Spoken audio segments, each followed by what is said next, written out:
Zovem se Hadži Ahmetović Edin i pripadnik sam Oružanih snaga i Armije Republike Bosne i Hercegovine. Edine, recite nam nešto o samim početcima. Znamo da je to bio prvi napad na Iliću, a vi nam nešto recite o pripremama organizaciji tog napada. Zovem se Bisić Adnan i pripadnik sam Oružanih snaga Bosne i Hercegovine.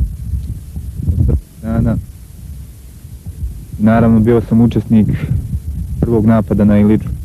Amir Džino je također bio jedan od učesnika napada na Iliću. Amire, možete li se vi prisjetiti tih dana?